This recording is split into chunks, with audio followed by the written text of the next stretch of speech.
Giyeceğim. Yeşil ayakkabı giyeceğim. Onun altına yeşil gider.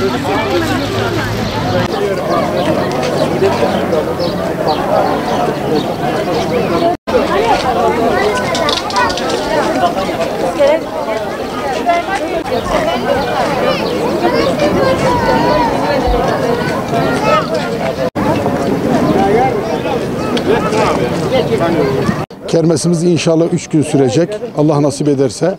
Kermesimizi muhtaç ve ihtiyaç sahibi aileler yararına yapıyoruz. Gaziantep'te Umut Kervanı olarak her yıl böyle bir ihtiyaç sahibi aileler yararına kermes düzenliyoruz. Farklı yardımlarımız da oluyor. Tabii kermeste ayrı bir güzelliği var kermesin.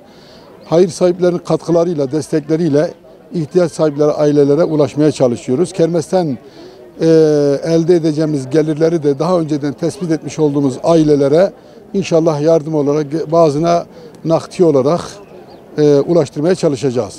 Kermesimiz 3 gün devam ediyor. İşte görüyorsunuz hayır sahipleri, ihtiyaç sahipleri için alışverişe gelenler, alışveriş yapanlar. Allah nasip ederse inşallah güzel bir şekilde geçecek. Güzel bir şekilde biz kermesimizi tamamlamış olacağız.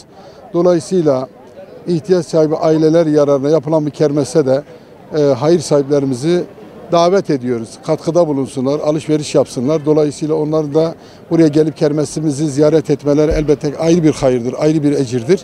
Dolayısıyla kermesimiz de bu konuda inşallah biliyorsunuz uzun yıllardan beri bir pandemi süreci yaşıyorduk. Bu son bir yıl içerisinde bu pandemi sürecinin üzerimizden kalkması, dolayısıyla insanların sokaklarda alışverişlere gidişleri, gelişleri de ayrı bir güzellik oldu. Bugün de yine kermesimizde her zaman olduğu gibi bir yoğunluk var. Hem yardımsal olarak alışverişler hem de katkıda bulunmak için gelen hayır sahiplerimiz, Allah onlardan razı olsun diyoruz. Bu konuda bizden haberi olmayan, kermesimizden haberi olmayan hayır sahiplerinin de sizin aracılığınızla haberdar etmiş oluyoruz. Aynı zamanda onları da kermesimize davet ediyoruz. Katkıda bulunmak isteyenler katkı için, alışveriş yapmak isteyenler de alışveriş yapmak için buyursunlar, gelsinler. Allah rızası için bizim kermesimize bize destek olsunlar. İhtiyaç sahiplerinin ihtiyaçlarına da katkı sunsunlar diyoruz. Allah cümlesinden razı olsun diyoruz.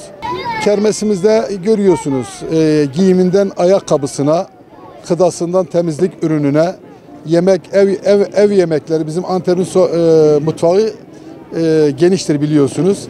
Antep'in mutfağında yok. Dolayısıyla şu anda bizim Antep mutfağımız da mevcuttur.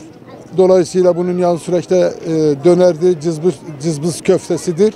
Yani bir çeşitliliktir.